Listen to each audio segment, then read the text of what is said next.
Yo, what's going on guys? I'm Timmy's, and welcome to my Pokemon Cinnamon review series. Today I'll be reviewing episode 127, Gladion and Lilie chasing their father's phantom, which was jam-packed with incredible content. So if you want to know more about my thoughts, then get relaxed everybody, as I will now jump right into this review. Let's go! So the episode surprisingly begins off with Gladion having his grand trial battle against Hapu and winning, which although there was nothing really spectacular going on in the battle here, just a Z move we've seen before going against the flash cannon, it was still quite neat to see Gladion complete his grand trial as it provided him growth. I respect that a lot. Not only did the scene give Gladion growth though, but it also sets up for a plot point we'll be seeing throughout the entire episode.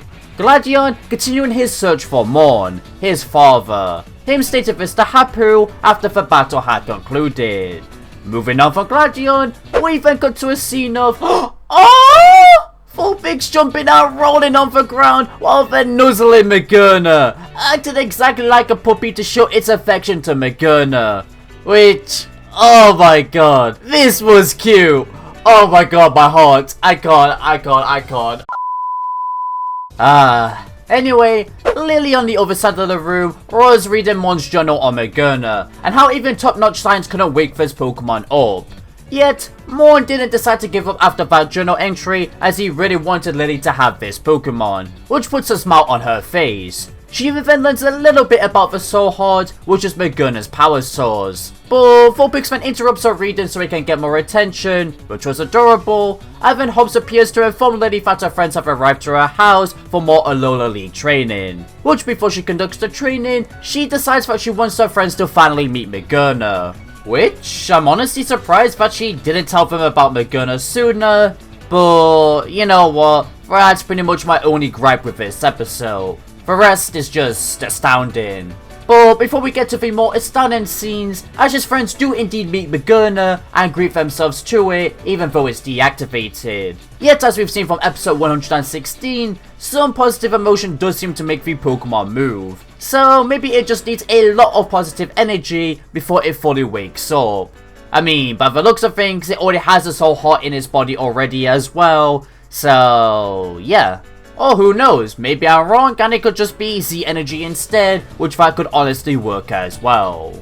But anyway, theories aside, Lilie then goes on to explain what her current goal is, which is pretty obvious, but just so you know, Lilie states that she wants to master a Z move and find a way to awaken Magearna before she finds her father. Which, I don't know about you guys, but I find it excellent to see Lilie not focusing solely on the search for her father, but also develop herself so she can grow further. Very nice. You've always got to think about yourself as well if you are to dedicate time to others. Moving forward into this episode, we receive some scenes I did not expect to witness whatsoever, and that is the birth of the Alola League. The stadium and venues finally having been constructed, which gets Professor Kukui very hyped. In fact, it looked like he was way more hyped than I am for this league. But that's to be expected, as Burnett does remind us later on into the episode, when she arrives on the artificial island, that he's had this dream since his childhood. Which of course, we even got to witness that childhood for ourselves in episode 125, making a satisfying build up to Kukui's hype here. Kukui, after checking up on each Alola League venue, and after we got a pretty useless Team Rocket scene, Kukui even holds a press conference that is getting broadcasted all around Alola, where he actually reveals that the winner of the Alola League, the champion of Alola, will have a chance to battle the Masquerade in an expedition match after the tournament concludes. Which, oh my god, that scene made me freak out the other day, and that is because it could be alluding to Ash winning the league. I'll leave a link to my full theory which I conducted in a video in the description below. Just please bear in mind that nothing is confirmed yet. Just, oh my god, I did not expect to get given a glimmer of hope this time around. But anyway, much like how I freaked out over this news, trainers all around Alola freak out over this news as well. Such as Ashley's friends who watched this conference at Lilie's house after doing some training, which I'll speak about those scenes in a minute, Burnett, random trainers, and the Masquerade fanboys James and Faber. Which every single one of those reactions were hilarious to watch. I cannot stress that enough. these scenes just further show how much of an impact the Masquerade has on the Alola region as well. Keep that in mind if you are to check out my theory video later on. But for now, let's go back in time with this story. As before Kukui had talked in the press conference, we got scenes dedicated to our classmates training for the league, such as Lama's Primarina mastering Sparkling Area, Sophocles' Thickervolt revealing to have learned Sap Cannon, and Mallow attempting to use her Z move, but she fails. Unlike a majority of fans who are upset about Mallow not mastering her Z move in this episode, because episode 1 of the league is the next episode, Kyoei on the other hand is very happy to see Mallow come this far, even blushing. I ship it! But shipping aside, I honestly don't mind Mallow not mastering her Z move yet, as it was pretty obvious since episode 127 got revealed in my opinion that she would master it in the league instead, which I find to be a cool twist if this is truly to become reality. In fact, Sophocles and Lilie, the classmates who received Z-Rings as of recently alongside Mallow, have all had a unique way of mastering their Z moves. Sophocles was placed in a dangerous situation where he had to learn not to rely on his friends for help, and Lilie reminded herself of her goals to master a Z move while also keeping in mind some advice Ash gave her. So if Mallow was to randomly master a Z move in this episode, it wouldn't feel like a satisfying payoff in my opinion, as we didn't get to see any unique twists like those two classmates. I feel as if her realizing she has the power to use a Z move while in a league battle, who remember is quite cautious about not being a strong trainer, which even got brought up in this episode at one point, is gonna be a satisfying payoff like those two classmates. I mean, sure Mallow does know the correct pose for the Z move already as well, and even taught Ash how to use it nearly 90 episodes ago, but you also gotta remember that Z moves are not just about poses, but being in sync with your Pokemon and emotions as well, which both Sophocles and Lilie demonstrated as well, whereas Mallow in this episode was quite scared to use the Z move, which isn't really the best emotion to have when using a Z move. So, yeah. That overall is why Mallow didn't master a Z move in this episode and why it would be better for it to happen in the league instead. But if you still don't like this plot element, then fair enough, I was just showing you my point of view. But with that said though, let's now get back to this story, shall we? So, as I said earlier, Lilie got some advice from Ash of how to use a Z move, and that is because she was still questioning while the others were training how she could master a Z move, which basically Ash said that you have to go like Sap and Boom and this and that, which was hilarious to watch.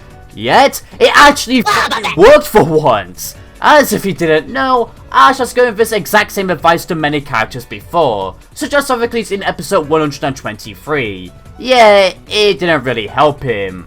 But today, his advice actually worked, as Lilie remarked that her mastering the Z move was thanks to Ash, and again, keeping her goals in mind. Which the whole scene, by the way, which we're now finally getting to talk about now that I built the scene up, was unbelievably astonishing. First of all, we had Lilie and Vulpix radiating so much ice energy around their body, which made them look like some kind of Dragon Ball character, or just any anime character who radiates a lot of powerful energy.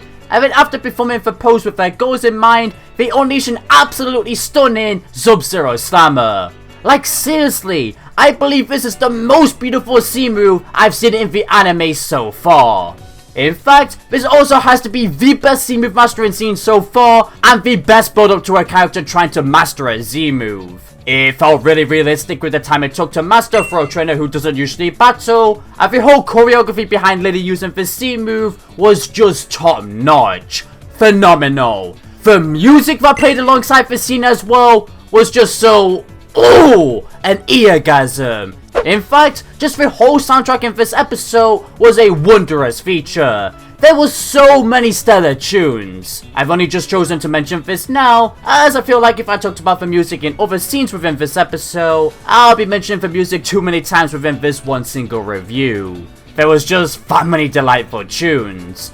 But I guess that short description is good enough information to inform you just how amazing the music was within this episode. But anyway, getting back to that Lilie scene, yeah, as you should hopefully have seen, I found it to be a very breathtaking moment. Definitely my favourite part of this episode, and it's very well deserved with everything we got to witness before this scene happened. Like seriously, this sequence gave me, by far, the most views out of anyone because of everything I've stated. Do bear in mind that this was the same character who was literally afraid to touch Pokemon in the first episode, yet now she's here mastering a Z move with her own Pokemon with such grace and confidence. What superb development! I cannot stress that enough. Alright, with that said, after this Z move scene, Lilie and 4 Bigs fans celebrate their newfound growth, which, oh my god, was a very cute scene. Lilie, as always, is cute. Now, whereas this cute scene is where the episode ended, we still have to go over Gladion's other scenes within this episode. I just found it hard to find an area to talk about them with the style I wanted to go for today's review. There was a lot of plot elements in this episode, as you should hopefully see. But unlike the way I've styled this review, trust me, everything felt balanced with the plot points and nothing felt rushed. Alright, with that said though, basically most of the scenes Gladion had in this episode was dedicated to him and his Umbreon trying to find Zoroark in the wild, who was first shown to us in episode 116, who had run away after Mon had disappeared. Gladion hoping he'll come back to the rest of the family and even help search for Mon. Gladion trying to find Zoroark by using Umbreon's abilities to detect whether it's disguising itself as another Pokemon. As we've seen before, Zoras and Zoroarks have the ability to transform into any Pokemon, which I guess all these Gladion scenes were kinda neat to watch, mostly due to the fact it gave more characterization to Umbreon though, the Gladion Pokemon who received the least amount of importance. Eventually, Gladion does find Zoroark, who then showcases Gladion an illusion of the whole family together, which was a very wholesome scene. And then after some talking, Zoroark decides to come back home and even join Gladion's team, which pretty much ends off the Gladion sections of this episode. Though, there's no way I'm not gonna mention how endearing it was to see Gladion cry when reuniting with Zoroark. That was just beautiful. Like, oh my god, I can't even speak anymore. It's Gladion for crying out loud, an edgy boy. It was just nice to see some emotion like this come from somebody like him. Sure, he's been smiling a lot more since he's fixed his relationship with Lusamine and Lilie in episode 54, but this is a whole kind of new emotion we've seen from this character, which was just brilliant to witness. So, yeah.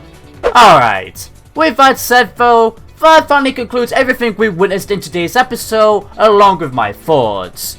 So, what can I say for the overall episode when putting it in a short summary? Well, that's pretty easy. It was simply an extraordinary episode. But that's to be expected, seeming as it was a Lilie episode, which always end up becoming some of the best episodes in the entire Sun and Moon series. In fact, actually, although the main focus of this episode is pretty much Lilie, it's kinda wrong for me to say it's overall a Lilie episode. As you should have seen, there was so much plot points in this one single episode. From Lilie mastering a Z move, to Malo's struggle, to slight development in other classmates, to the Alola League having finished being constructed, to the Masquerade revealing he's gonna battle the winner of the Alola League, to Faber confirming he's going to enter the league, which I forgot to mention, to Magearna, and finally, Gladion searching for Zoroark. Like, whoa, that is a lot of plot elements in one episode. So, instead, this episode pretty much belongs to everybody in it instead, not just Lilie.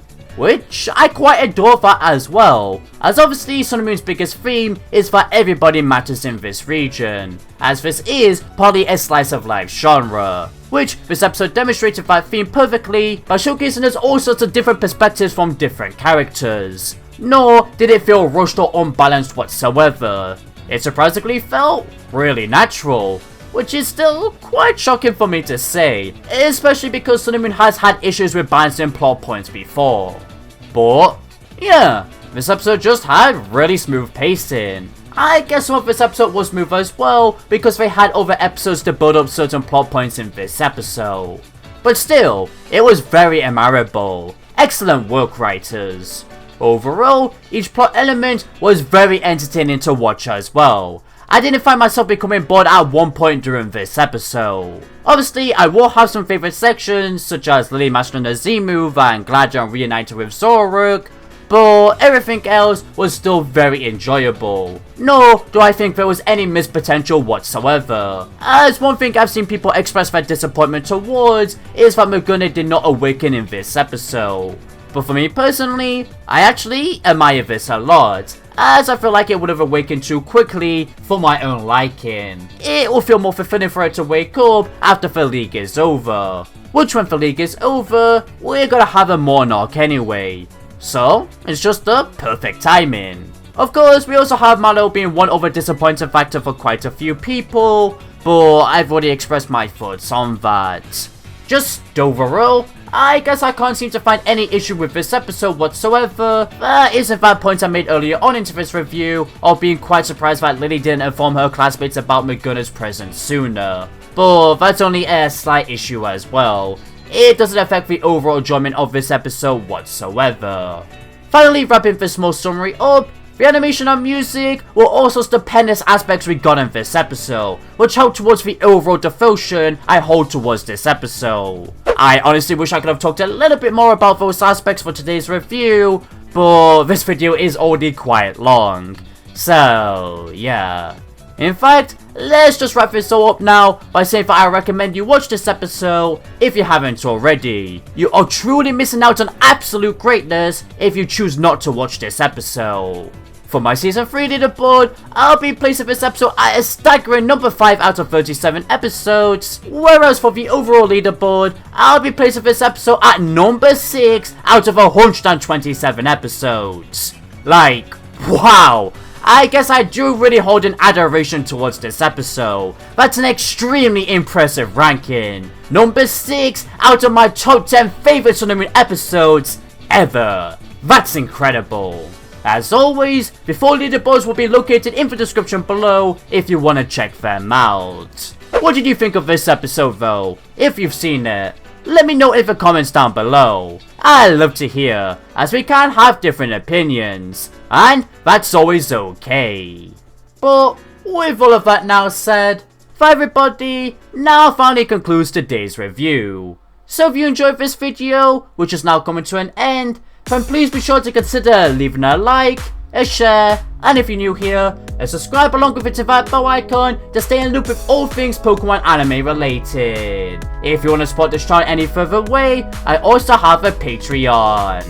Thank you for watching everybody, this is Entity Maze, signing out.